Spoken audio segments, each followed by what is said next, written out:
Assalamualaikum warahmatullahi wabarakatuh. Selamat pagi anak-anak semua, bagaimana kabarnya hari ini? Sehat-sehat semua ya? Oke, sebelum memulai pelajaran pada kali ini, mari kita berdoa menurut agama dan kepercayaan masing-masing. Berdoa mulai. Berdoa selesai. Pertemuan kemarin kita sudah membahas tentang teks prosedur. Pada pertemuan kali ini kita akan membahas tentang teks eksplanasi. Langsung saja kita ke materi.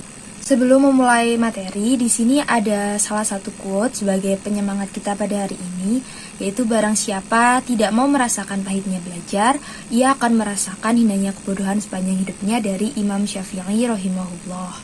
Jadi kita semua harus semangat ya dalam belajar untuk berguna bagi orang lain dan juga menambah pengetahuan kita sendiri. Nah, tujuan kita mempelajari teks eksplanasi itu pastinya supaya kita dapat mengetahui apa itu teks eksplanasi, lalu struktur dan kaidah kebahasan apa dalam teks eksplanasi, dan juga supaya anak-anak semua dapat membuat teks eksplanasi. Nah, apa sih teks eksplanasi? Jadi teks eksplanasi itu merupakan teks yang menjelaskan tentang fenomena, berbagai fenomena, baik fenomena sehari-hari, fenomena alam, maupun fenomena yang berkaitan dengan ilmu pengetahuan atau ilmu ilmiah. Nah, teks ini bertujuan untuk memberikan informasi yang sejelas-jelasnya kepada para pembaca tentang fenomena tersebut.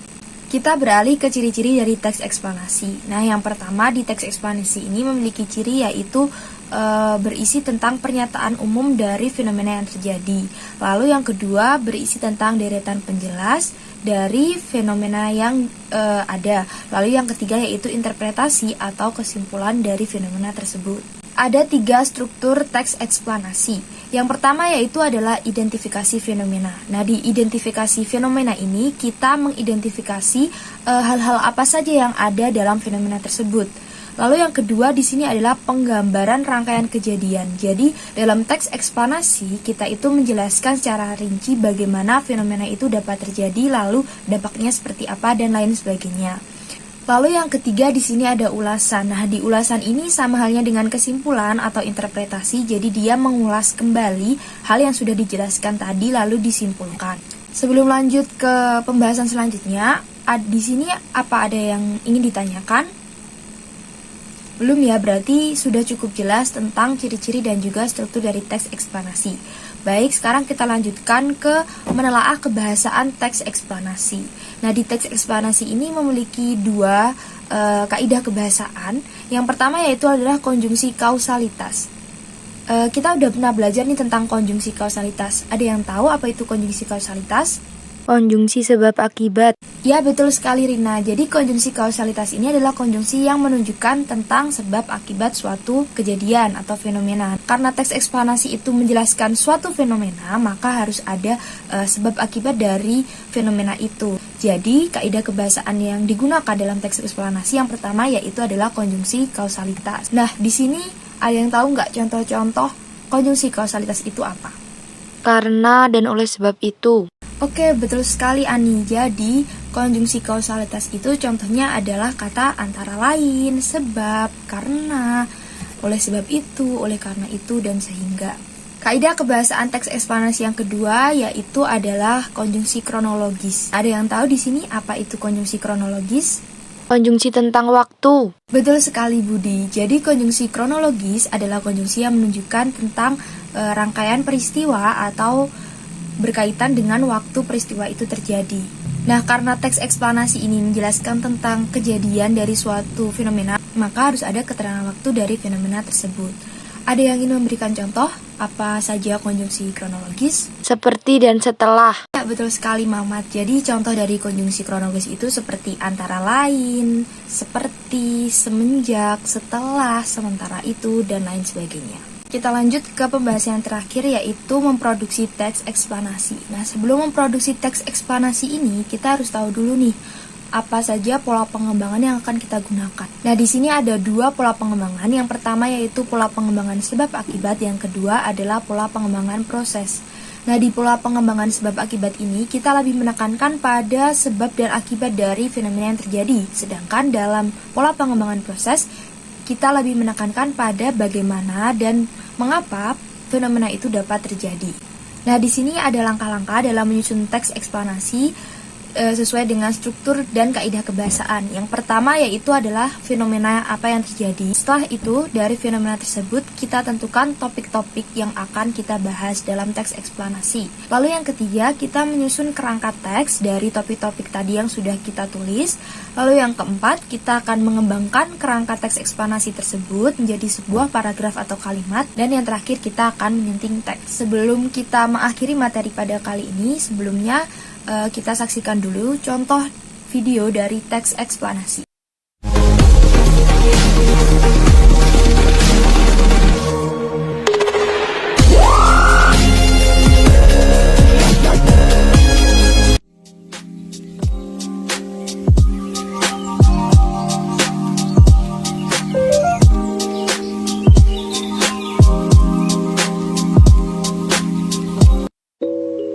Assalamualaikum teman-teman, saya Rinda Frahdini dari kelas IPA 5 semester 3.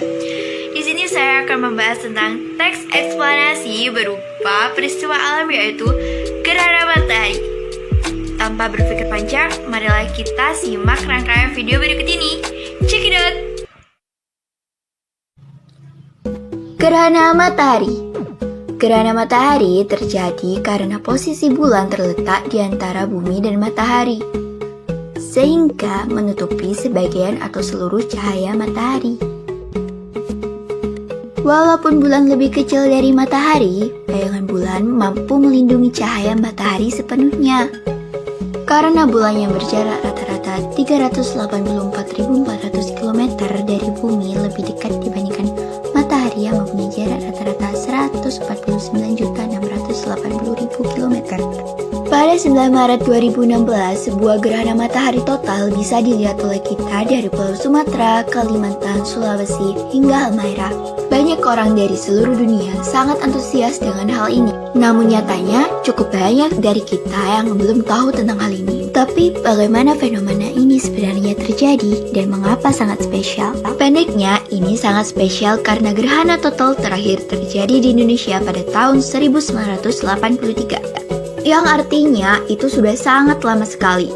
Fenomena ini hanya terjadi tiap 33 tahun sekali di Indonesia, yang artinya jika kita kelewatan pada tahun ini, kita baru bisa melihat kembali gerhana total di Indonesia pada tahun 2046. Ya, 2046. Lalu, bagaimana gerhana total bisa terjadi? Intinya, gerhana matahari total terjadi ketika bulan, objek yang dipikir terlihat seperti makanan yang dijual oleh abang-abang yang lewat, sedang berada di antara matahari dan bumi kita. Bulan yang berada di posisi ini menutupi cahaya matahari yang menuju ke bumi, sehingga kemudian menghasilkan bayangan yang disebut dengan gerhana matahari. Bayangan bulan yang sampai ke bumi memiliki dua bagian. Penumbra merupakan bayangan bulan yang tidak dapat menutupi cahaya matahari sepenuhnya, sehingga menghasilkan fenomena gerhana matahari sebagian jika dilihat dari bumi. Dan kemudian ada juga bagian bernama umbra, bagian bayangan bulan yang sepenuhnya menutupi cahaya matahari. Umbra inilah yang menghasilkan gerhana matahari total yang sangat indah, yang eksklusif terjadi di negara Indonesia pada tahun 2016. Itu saja yang bisa saya sampaikan. Sekian dari saya. Wassalamualaikum warahmatullahi wabarakatuh.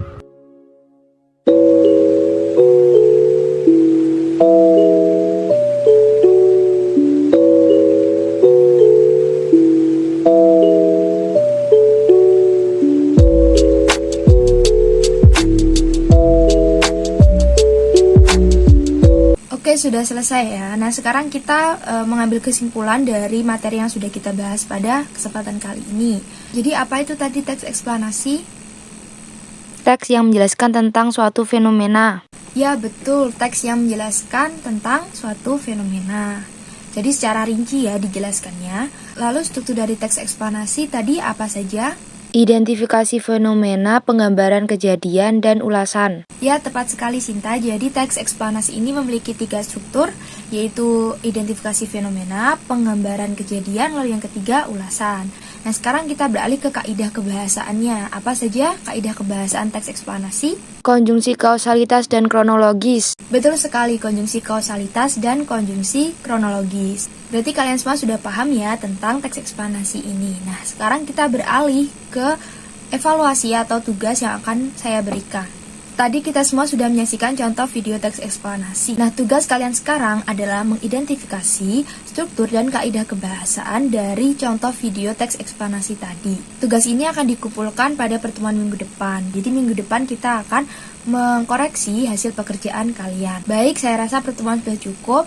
Sebelum kita mengakhiri pembelajaran pada kali ini, mari kita berdoa terlebih dahulu. Berdoa mulai. Berdoa selesai.